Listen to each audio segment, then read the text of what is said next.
नमस्कार दोस्तों। 12 अगस्त 1997 को मुंबई में एक ऐसा दिल दहला देने वाला हादसा हुआ जिसको न्यूज़ में सुनने के बाद या देखने के बाद पूरी बॉलीवुड इंडस्ट्री के साथ साथ पूरे देश को ही विश्वास नहीं हुआ।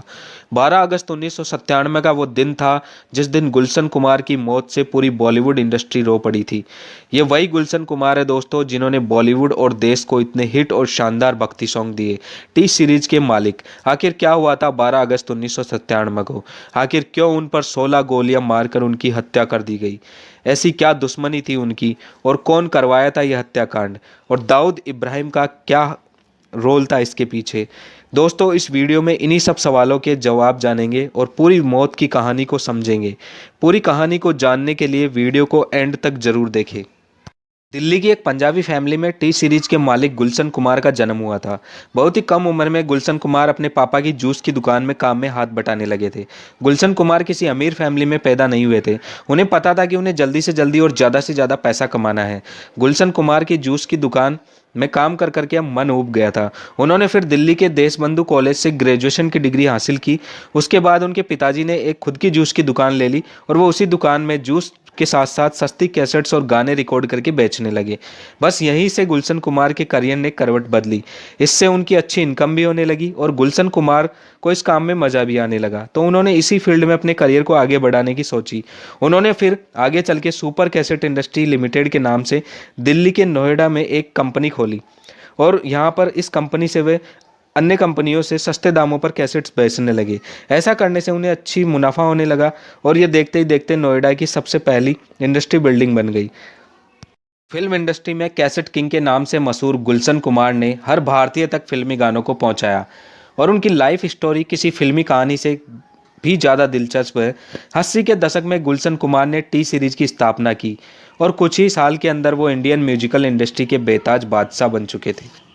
गुलशन कुमार अपनी कंपनी में नए नए सिंगर्स को काफ़ी मौका देते थे। शुरुआत में वे उन सिंगर्स के गाने रिकॉर्ड करने लगे जो आसपास के इलाकों में भजन कीर्तन में गाया करते थे या स्टेज पर गाया करते थे और उनके गाने रिकॉर्ड करने लगे। उनमें से कई सिंगर्स की आवाज़ इतनी अच्छी थी कि गाने बहुत ज़्यादा चलने लगे। उन्होंने अनुराधा पौडवाल, सोनू निगम, कुमार सानू, नदीम श्रवण ऐसे नए नए सिंगर्स को मौका दिया। ऐसा बोला जाता है कि इनमें से ही जो नदीम है उन्होंने इनकी हत्या करवाई। 1990 में रिलीज हुई आशिकी मूवी का गुलशन कुमार की मौत से क्या कनेक्शन था? उस वक्त की उभरती हुई जोड़ी थी नदीम श्रवण की। टी सीरीज ने आशिकी मूवी के गाने कंपोज करने का मौका इसी उभरती हुई जोड़ी को दिया, नदीम श्रवण की। इस मूवी की 200 मिलियन कॉपीज बिकी और सफलता की वजह से टी सीरीज के सारे गाने ऑलमोस्ट नदीम श्रवण का ही म्यूजिक चलता था। बहुत बढ़िया और सफल म्यूजिक डायरेक्टर होने के बाद नदीम ने गाना गाने की सोची।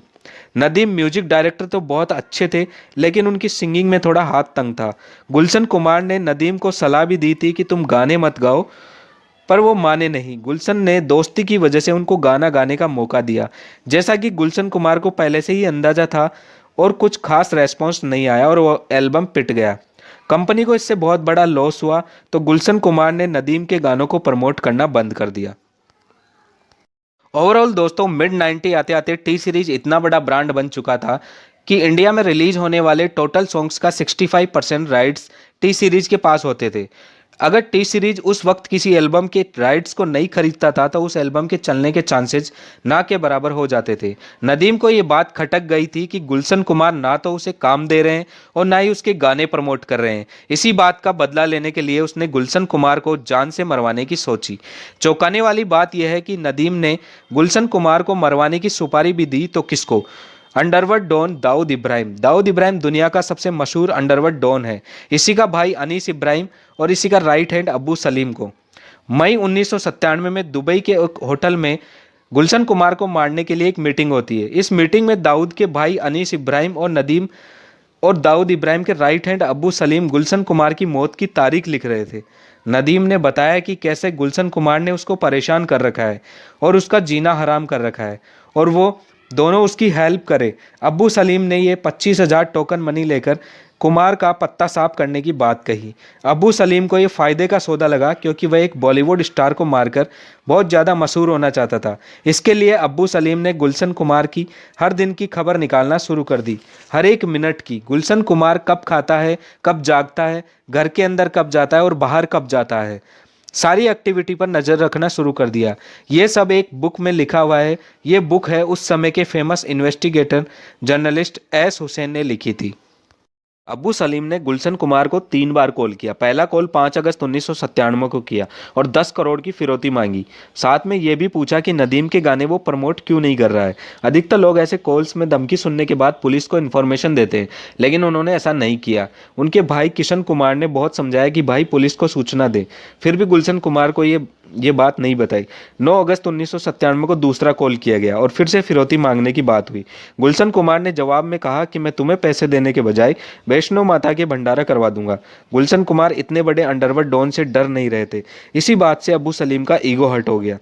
उसके बाद अब्बू सलीम ने सोचा कि अब काम को अंजाम देना चाहिए। वह सारे शेड्यूल को स्टडी करने के बाद वह लोकेशन ढूंढ ही लेता है जहां उसको काम को अंजाम देना है।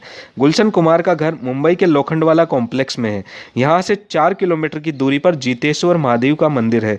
गुलशन कुमार बहुत ही धार्मिक प्रवृत्ति के लोग थे। वह रोजाना काम पर जाने से पहले मंदिर में जाकर पूजा किया करते थे। मंदिर का लोकेशन और माहौल शूटर्स को भागने के लिए बहुत ईजी लग रहा था। काम को अंजाम देने के बाद फाइनली 12 अगस्त 1997 का दिन आया और गुलशन कुमार आम दिनों की तरह ही काम पर जाने से पहले मंदिर जाने की तैयारी कर रहे थे। वह अपने ड्राइवर के साथ अपनी गाड़ी में बैठकर मंदिर की जाने के लिए तैयार हो गए। उनकी गाड़ी 10 बजे जीतेश्वर मंदिर के बाहर आकर रुकती है और हमेशा की तरह उनका ड्राइवर मंदिर से 6 फीट दूर धूप छाया अपार्टमेंट के बाहर गाड़ी को पार्क करता है। गुलशन कुमार गाड़ी से उतरते हैं और मंदिर में चले जाते हैं। 15 मिनट बाद गुलशन कुमार मंदिर से बाहर वापस आते हैं। उनका ड्राइवर रूपलाल उनसे रोज की तरह पूजा की थाली ले लेता है और दूसरी तरफ धूप छाया अपार्टमेंट के सामने हेयर सैलून की दुकान पर 3 शूटर्स बैठे थे जिनको गुलशन कुमार को मारने का काम सौंपा गया था। वो गुलशन कुमार के मंदिर से बाहर आने का वेट ही कर रहे थे। जैसे ही गुलशन कुमार उनकी कार के पास पहुंचते हैं तो एक शूटर्स ने उनकी कनपट्टी पर पीछे से आकर बंदूक तान दी। जितनी देर में वो कुछ समझ पाते उतनी देर में एक गोली चल गई और सिर को छूते हुए निकल गई। घबराहट में गुलशन कुमार बचने के लिए पास के पब्लिक टॉयलेट की तरफ भागते हैं, लेकिन उनका पैर फिसल जाता है, इसलिए वो वहीं गिर पड़ते हैं। गिरते ही उनकी पीठ पर शूटर ने 2 गोलियां और चला दी। 3 गोलियां लगने के बाद भी गुलशन कुमार अपने आप को बचाने के लिए रेंगते हुए आगे बढ़ने की कोशिश करते हैं, लेकिन शूटर भी उनके पीछे पीछे चल देते हैं। वो दीवार का सहारा लेकर उठने की कोशिश करते हैं, लेकिन वहीं गिर जाते हैं। इतने में उनका ड्राइवर गुलशन कुमार की मदद करने के लिए आगे बढ़ता है और पूजा का कलश शूटर की तरफ फेंकता है। इतने में शूटर उनके ड्राइवर के दोनों पैरों में गोलियां लगा देता है और ड्राइवर वहीं गिर जाता है। 3 गोलियां लगने के बाद भी गुलशन कुमार पास के घरों में मदद लेने के लिए जाते हैं, लेकिन कोई मदद नहीं करता है और फिर तीनों शूटर एक साथ आकर 13 गोलियां ताबड़तोड़ तरीके से और चलाते हैं और गुलशन कुमार अब पूरी तरह से गिर पड़े थे और तीनों शूटर वहां से भाग निकले। इतना सब होने के बाद भी मंदिर का पुजारी और एक आदमी थोड़ी देर के बाद आता है और गुलशन कुमार और उनके ड्राइवर को उन्हीं की कार में बिठाकर हॉस्पिटल ले जाते हैं। डॉक्टर की लाख कोशिश के बाद भी गुलशन कुमार को बचाया नहीं जा सका, क्योंकि गोलियां शरीर के इंपॉर्टेंट पार्ट्स पर लग चुकी थी। दोस्तों, ये सब सुनकर पूरी बॉलीवुड इंडस्ट्री में हड़कंप मच गया। अगले ही दिन उनकी बॉडी को मुंबई से दिल्ली ले जाया गया और उनका अंतिम संस्कार किया गया। जिस इंसान ने भारत को इतने शानदार हिट और भक्ति सॉन्ग दिए, उसकी मौत पूरे भारत देश के लिए ही चौंकाने वाली थी। जिसने टी सीरीज नाम का पूरा एम्पायर खड़ा किया और कई हिट मूवी और एल्बम दिए। आखिर उनके हत्यारों का क्या हुआ? इनमें से अब्दुल रोक को कोलकाता से अरेस्ट किया गया 2001 में। 2001 में ही कोर्ट में पहला ट्रायल हुआ, जिसमें पुलिस ने 19 लोगों पर मर्डर के चार्जेस लगाए।